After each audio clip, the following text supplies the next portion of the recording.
Bismillahirrahmanirrahim. Assalamualaikum warahmatullahi wabarakatuh. Alhamdulillah, alhamdulillahi rabbil alamin. Wabihi nasta'in ala umuri dunya waddin.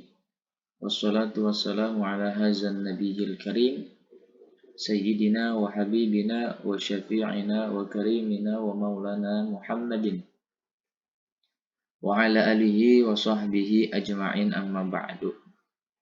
Rabbi syrah li sadri wa yassir li amri wahlul 'uqdatam min lisani yafqahu qawli. Pertama-tama yang saya hormati dosen pengampu mata kuliah media pembelajaran Bapak Sunu Baskoro MSI.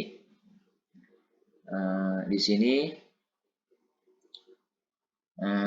pertama-tama dan yang paling utama, marilah kita panjatkan puja dan puji syukur kehadirat Allah Subhanahu wa Ta'ala, yang dimana pada kesempatan kali ini kita masih diberikan nikmat oleh Allah Subhanahu wa Ta'ala, baik nikmat iman, nikmat Islam, nikmat sehat walafiat, sehingga dengan nikmatnya lah alhamdulillah pada kesempatan kali ini saya dapat menyelesaikan tugas UTS mata kuliah media pembelajaran, yaitu tentang Isra Mi'raj. Salawat dan salam tak lupa juga teriring dan tercurahkan kepada baginda alam Nabi besar Muhammad Sallallahu Alaihi Wasallam beserta para keluarganya, para sahabatnya, para pengikutnya, dan mudah-mudahan sampailah kepada kita sebagai umatnya, dan semoga di yaumil qiyamah nanti kita mendapatkan syafaat dari Rasul. Amin. Amin ya rabbal alamin. Baik, perkenalkan, nama saya Ahmad Ferniawan. Saya dari kelas 4C eksekutif program pendidikan agama Islam. Di sini saya akan menjelaskan tentang sejarah Isra Mi'raj, yang dimana sejarah Isra Mi'raj ini merupakan tugas dari media pembelajaran. Baik, untuk mengefisiensi waktu, saya akan menceritakan tentang Isra Mi'raj.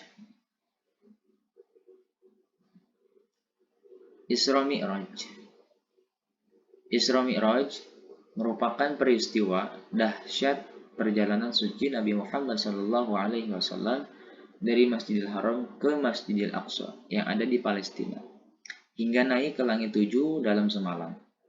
Peristiwa itu terjadi pada 27 Rajab di tahun ke-8 kenabian. Kisah perjalanan suci Nabi Muhammad SAW menembus langit ke-7 atau Sidratul Muntaha dalam semalam dengan menunggangi buruk. Bagi masyarakat Arab zaman jahiliyah dinilai sebagai cerita yang tidak masuk akal. Namun tidak bagi sahabat Abu Bakar As-Siddiq. Dia merupakan orang pertama yang mengimani dan meyakini perjalanan suci Rasulullah SAW. Karena itu Abu Bakar As-Siddiq diberi gelar As-Siddiq, artinya orang yang dipercaya. Kemudian peristiwa Isra Mi'raj itu diabadikan dalam Quran surat Al-Isra ayat pertama yang bunyinya Bismillahirrahmanirrahim. Subhanalladzi asra bi'abdihi lailan minal masjidil harami ilal masjidil aqsal ladzi barakna haulahu linuriyahu min ayatina innahu huwas sami'ul basir. Yang artinya, Maha suci Allah yang telah memperjalankan hambanya pada suatu malam dari Masjidil Haram ke Masjidil Aqsa, yang telah kami berkahi sekelilingnya agar kami memperlihatkan kepadanya sebagian tanda-tanda kebesaran kami. Sesungguhnya Dia adalah Maha mendengar lagi Maha melihat. Quran surat Al-Isra ayat 1. Dalam tafsir Jalalain karya Jalaluddin Al-Mahalli dijelaskan bahwa Allah melimpahkan nikmatnya kepada siapa? Kepada Rasul, dengan memperjalankan di suatu malam, memperjalankan Rasul di suatu malam.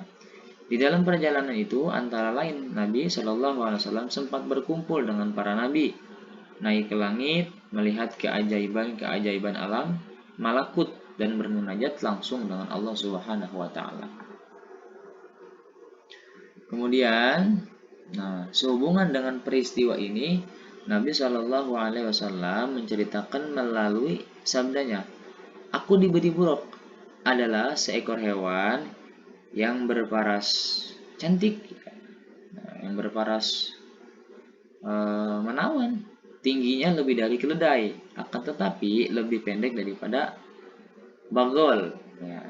Bila ia terbang, kaki depannya dapat mencapai batas pandangan matanya.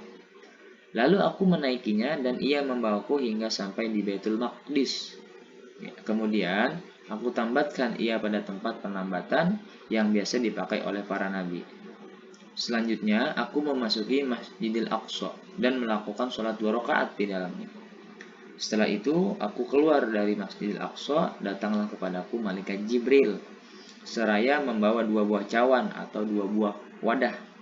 Yang satu berisikan khomer atau minuman keras, sedangkan yang satunya itu berisikan susu. Kemudian aku memilih cawan yang berisikan susu. Lalu malaikat Jibril berkata, "Engkau telah memilih fitrah," artinya yakni agama Islam.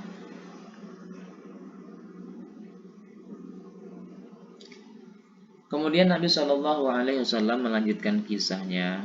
Kemudian malaikat Jibril membawa Rasul naik ke langit pertama. Lalu malaikat Jibril mengetuk pintu langit, ditanyakan lagi kepadanya, "Siapakah kamu?" Malaikat Jibril menjawab, "Jibril, aku Jibril." Ditanyakan lagi kepadanya, "Siapakah yang bersamamu itu?" Malaikat Jibril menjawab, "Muhammad." Kemudian ditanyakan lagi kepadanya, "Apakah dia telah diutus untuk menemuinya?" Maksudnya untuk menemui Allah. Kemudian malaikat Jibril menjawab, "Dia telah diutus untuk menemuinya." Artinya untuk menemui Allah. Kemudian pintu langit pertama dibukakan bagi kami. Tiba-tiba di situ aku bertemu dengan Nabi Adam. Nabi Adam menyambut kedatanganku dan ia mendoakan kebaikan untukku. Kemudian malaikat Jibril membawaku naik ke langit yang kedua. Malaikat Jibril mengetuk pintu langit yang kedua. Lalu kejadiannya sama seperti langit pertama. Ditanyakan lagi kepadanya, "Siapakah kamu?" Malaikat Jibril menjawab, "Aku Jibril." Ditanyakan lagi kepadanya, "Siapakah orang yang bersamamu itu?" Malaikat Jibril menjawab, "Muhammad." Ditanyakan lagi kepadanya, "Apakah dia telah diutus untuk menghadap kepadanya?" Malaikat Jibril menjawab, "Dia telah diutus untuk menemuinya." Maka pintu langit yang kedua dibukakan bagi kami. Tiba-tiba aku bertemu dengan 2 orang anak bibiku, yakni Nabi Yahya dan Nabi Isa. Ya. Lalu keduanya menyambut kedatanganku dan keduanya mendoakan kebaikan untukku. Maksudnya untuk Nabi Muhammad dan malaikat Jibril. Di langit pertama, Rasul dan malaikat Jibril bertemu dengan Nabi Adam. Kemudian di langit yang kedua, Rasul dan malaikat Jibril bertemu dengan Nabi Yahya dan Nabi Isa.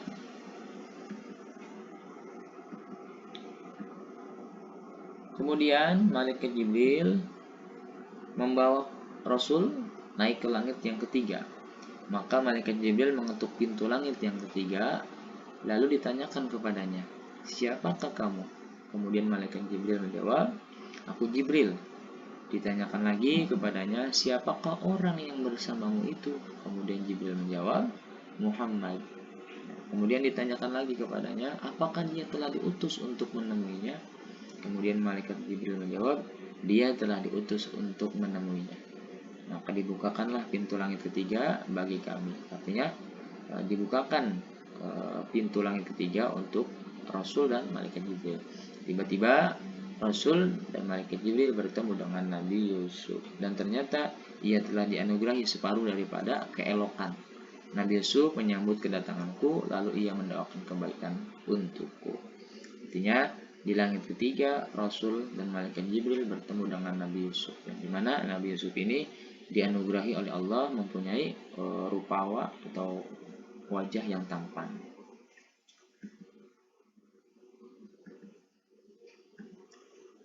Kemudian Malaikat Jibril naik lagi membawa Rasul naik ke langit yang keempat. Maka Malaikat Jibril mengetuk pintu langit lalu ditanyakan kepadanya, "Siapakah kamu?" Malaikat Jibril menjawab, "Jibril." "Aku Jibril." Ditanyakan lagi kepadanya, "Siapakah orang yang bersamamu itu?" Kemudian Malaikat Jibril menjawab, "Muhammad." Ditanyakan lagi kepadanya, "Apakah dia telah diutus untuk menemuinya?" Kemudian Malaikat Jibril menjawab, "Dia telah diutus untuk menemuinya." Maka pintu langit yang keempat dibukakan bagi kami. Tiba-tiba aku bertemu dengan Nabi Idris. Ia menyambut kedatanganku dan mendoakan kebaikan bagiku. Jadi di langit yang keempat, Rasul dan Malaikat Jibril bertemu dengan Nabi Idris.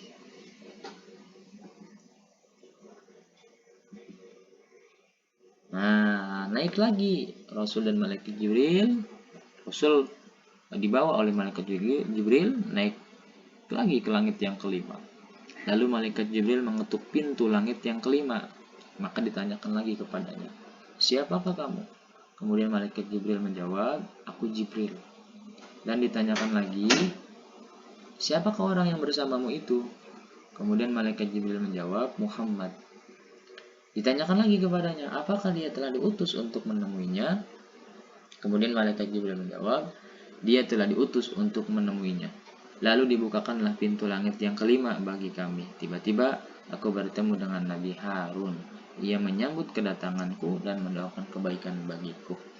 Di langit yang kelima, Rasul dan Malaikat Jibril bertemu dengan Nabi Harun. Setelah di langit kelima, Rasul dibawa lagi naik ke atas ke langit yang keenam. Oleh siapa? Oleh Malaikat Jibril. Kemudian Malaikat Jibril mengetuk pintu langit keenam. Ditanyakan kepadanya, "Siapakah kamu?" Malaikat Jibril menjawab, "Aku Jibril." Ditanyakan lagi kepadanya, "Siapakah orang yang bersamamu itu?" Malaikat Jibril menjawab, "Muhammad." Ditanyakan lagi kepadanya, "Apakah dia telah diutus untuk menemuinya?"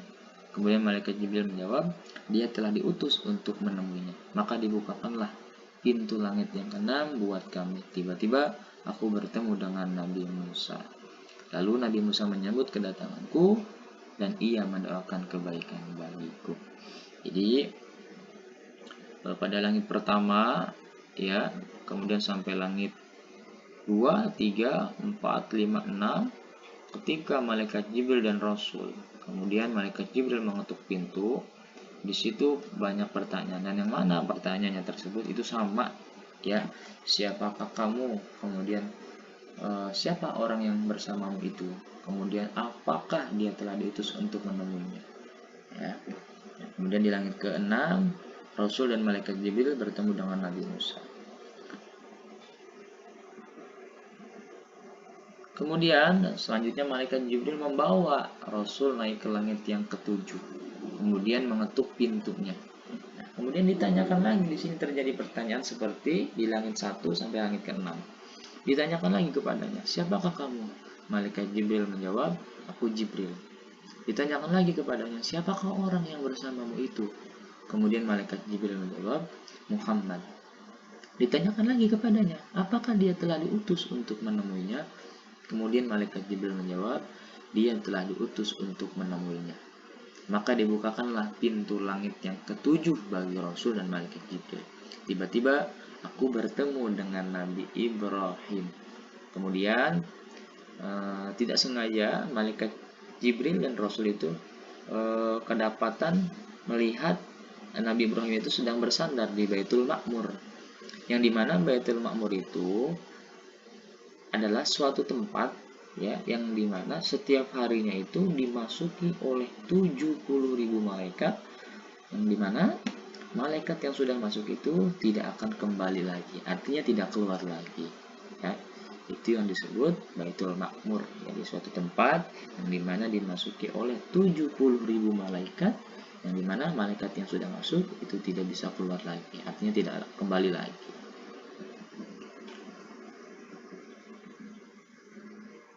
kemudian malaikat Jibril membawaku naik ke Sidratul Muntaha. Nah, kemudian Rasul dan malaikat Jibril kedapatan melihat ya pohon yang dimana daun-daunnya itu bagaikan telinga-telinga gajah dan buah-buahannya itu bagaikan tempayan-tempayan yang besar. Ketika semuanya tertutup oleh nur Allah, semuanya menjadi berubah. Maka dikala itu tidak ada seorang makhluk Allah pun yang dapat menggambarkan keindahannya.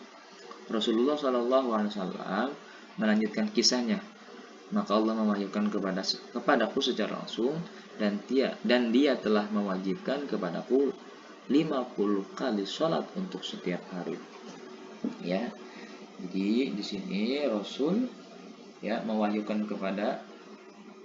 mewahyukan kepada Rasul ya, yang dimana Rasul diperintahkan untuk melaksanakan sholat 50 waktu dalam sehari. Nah, setelah itu, setelah Rasul diwahyukan oleh Allah Subhanahu wa taala untuk sholat 50 waktu dalam waktu sehari. Kemudian setelah itu Rasul turun hingga sampai ke tempat Nabi Musa yang ada di langit ke-6. Nah, kemudian maka Nabi Musa bertanya kepadaku, apakah yang diwajibkan oleh Rabbmu atas umatmu? Kemudian Rasul menjawab, 50 kali sholat untuk setiap harinya. Kemudian Nabi Musa berkata, kembalilah kepada Rabbmu, lalu mintalah keringanan darinya, karena sesungguhnya umatmu niscaya tidak akan kuat melaksanakannya. Aku telah mencoba Bani Israel dan telah menguji mereka. Rasulullah SAW melanjutkan kisahnya. Maka akhirnya Rasul kembali kepada Allah. Lalu Rasul memohon, wahai Rabbku, ringankanlah buat umatku. Maka Allah meringankan 5 waktu kepadaku. Setelah diringankan 5 waktu, Rasul turun lagi, kembali menemui Nabi Musa. Dan Nabi Musa bertanya lagi, apakah yang telah kamu lakukan? Rasul menjawab, Allah telah meringankan 5 waktu kepadaku. Maka Nabi Musa bertanya, sesungguhnya umatmu niscaya tidak akan kuat melakukan hal tersebut. Maka kembalilah lagi kepada Rabbmu dan mintalah keringanan buat umatmu kepadanya. Nah, ya. Kemudian Rasulullah SAW melanjutkan kisahnya. Maka aku masih tetap mondar-mandir antara Rabbku dan Nabi Musa. Dan dia meringankan kepadaku 5 waktu demi 5 waktu. Jadi Rasul SAW ketika minta keringanan sama Allah, bertemu dengan Nabi Musa, ditanya lagi. Ya, akhirnya apa? Akhirnya Rasul sampai mondar-mandir, sampai 9 kali balik. Ya, minta keringanan kepada Allah. Hingga akhirnya Allah berfirman, hai Muhammad, sholat 5 waktu itu untuk tiap hari, untuk tiap sehari semalam. Pada setiap sholat berpahala 10 sholat, maka itulah 50 kali sholat. Artinya adalah apa? Di sini Allah berfirman, barang siapa umatmu yang melaksanakan sholat 5 waktu dalam sehari semalam, itu ganjarannya atau pahalanya sama seperti orang yang sholat 50 waktu. Dan kemudian, dan barang siapa yang berniat untuk melakukan kebaikan, ini baru niat. Dan barang siapa yang berniat untuk melakukan kebaikan, nah itu kemudian ternyata ia tidak melakukannya, dituliskan untuknya pahala 1 kebaikan. Jadi kalau kita niat kebaikan, belum mengerjakan, artinya kita baru niat nih untuk melakukan kebaikan. Nah itu baru dicatat satu kebaikan. Dan jika ternyata ia melakukannya, dituliskan baginya 10 pahala 10 kali kebaikan. Nah, apabila dia melakukannya, dia niat nih, kemudian dia melakukan niat kebaikannya, nah maka dicatat pahala kebaikannya 10 kali kebaikan. Dan barang siapa yang berniat melakukan keburukan, lalu ia tidak mengerjakannya, maka tidak dituliskan dosanya. Jadi kita niat mau berbuat keburukan, baru niat, belum melakukan, itu belum dicatat. Ya, belum dituliskan dosanya. Nah, kemudian jika dia mengerjakan keburukannya, maka dituliskan baginya 1 keburukan. Ya. Masya Allah. Setelah itu aku turun hingga sampai ke tempat Nabi Musa. Lalu aku ceritakan hal itu kepadanya. Maka ia berkata, kembalilah kepada Rabbmu, lalu mintalah kepadanya keringanan buat umatmu, karena sesungguhnya umatmu tidak akan kuat melaksanakannya. Maka Rasul menjawab, aku telah mondar-mandir kepada Rabbku hingga aku malu terhadapnya. Hadis ini diriwayatkan oleh Imam Bukhari dan Muslim. Dan lafaz hadis ini berdasarkan Imam Muslim.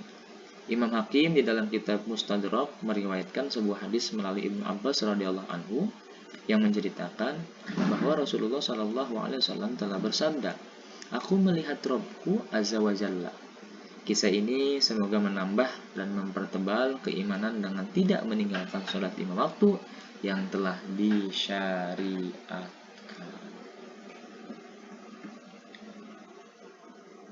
Mungkin itu saja yang dapat saya sampaikan tentang sejarah atau sekelumit tentang kisah Isra Mi'raj.